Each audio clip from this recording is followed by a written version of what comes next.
Hello friends, मैं हूं ड्रीमवर्क06 और आज फिर हाजिर हूं मैं आपकी favourite story love to hate me का एक नया एपिसोड लेकर। तो सबसे इम्पोर्टेंट बात, इसके सारे के सारे नए एपिसोड आपको प्रतिलिपि एफएम पर मिल जाएंगे। तो प्लीज़ वहां जाकर इसे पढ़िए, मुझे फॉलो कीजिए और अपना ढेर सारा प्यार और सपोर्ट मुझे दीजिए। तो ये जानते हैं कि अब एपिसोड में क्या हुआ था। जैसा कि पिछले एपिसोड में हमने जाना था कि अबीर के गुस्से में धवनी दिव्या को डांट देती है। दिव्या भी धवनी से बहुत नाराज़ हो जाती है।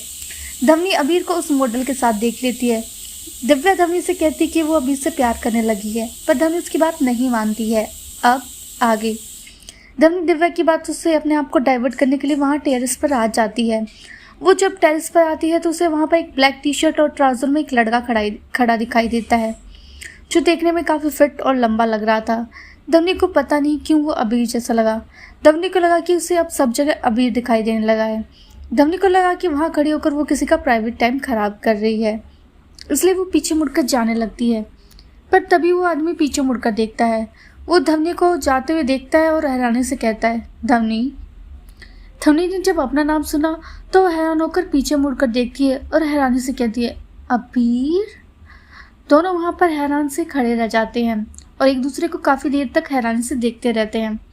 उसके बाद धवनी को जैसे कुछ याद आ जाता है और वो पीछे मुड़कर वहाँ से जाने लगती है।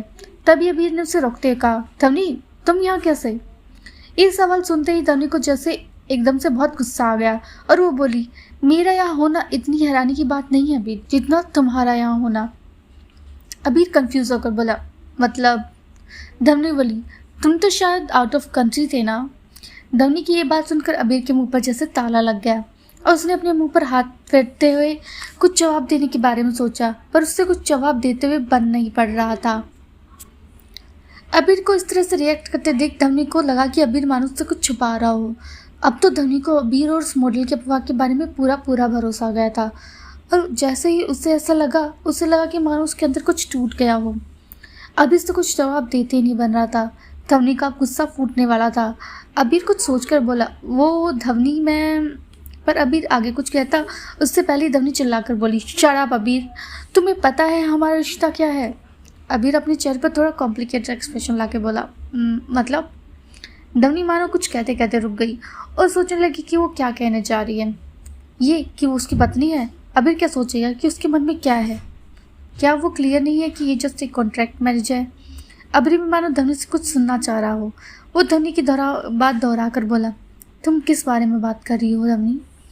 धवनी इसकी बात सुनकर मानो होश में आ गई और कुछ सोचकर बोली, हमारा रिश्ता तो दोस्ती का था ना, क्या तुम उसे भूल गए? अबीर जैसे जवाब सुनना नहीं चाहता था, उसका मानो चेहरा ही उतर गया। फिर वो अपने चेहरे के बाहर भाव छुपाकर बोला, हाँ मैं जानता हूँ। धवनी बोली, और तुम्हें पता है कि इस रिश्ते की डोर किससे बंधी हुई है? विश्वास से, जो आज तुमने टुकड़े टुकड़े कर दिया। अबीर इस बात पर हैरान रह गया और धवनी को समझाकर बोला, धवनी ऐसा कुछ भी नहीं है, मेरी बात तो सुनो। धवनी ने अपने कानों पर हाथ रखकर कहा, अब सुनने सुनाने को कुछ भी नहीं बचाया अबीर। धवनी ने अपना चेहरा दूसरी तरफ मोड़ लिया और बोली, जब तुमने मेरा भरोसा तोड़ ही दिया है तो अब रिश्ते का कोई मतलब नहीं है अबीर। ये सुनकर अबीर जैसे एकदम से घबरा कर बोला, क्या मतलब है तुम्हारा? धवनी जैसे तैसे अपने आंसू संभाल कर बोली, आज से हमारा रिश्ता खत्म अबीर, अब हम दोस्त नहीं हैं। ये सुनकर अबीर पर तो मानो बिजली सी गिर गई और वो बोला, धवनी क्या हो गया है? ये कोई इतनी बड़ी बात नहीं है। पर धवनी ने उसकी बात नहीं सुनी और वहाँ से चली गई। अबीर वहाँ हैरान सा खड़ा रह गया। धवनी भी अपना रिएक्शन समझ नहीं पाई थी। क्या मतलब था उसका? वो किस बात से नाराज़ हो गई थी? क्या वो सच में इस बात से नाराज़ थी या मैटर कुछ और था? क्या दिव्या की बात सही है? क्या वो सच में अबीर से प्यार करने लगी है? धवनी यही सब सोच रही थी कि तभी उसे कोई ज़ोर से कंधा मारकर बाथरूम में चला जाता है। धवनी जब उस इंसान को देखती है तो वो सागरिका थी, जो उसे जाते हुए गुस्से से देख रही थी। धवनी को बहुत गुस्सा आता है और वो उससे पीछे पीछे जाती है और सागरिका से कहती है, ये क्या बदतमीजी है?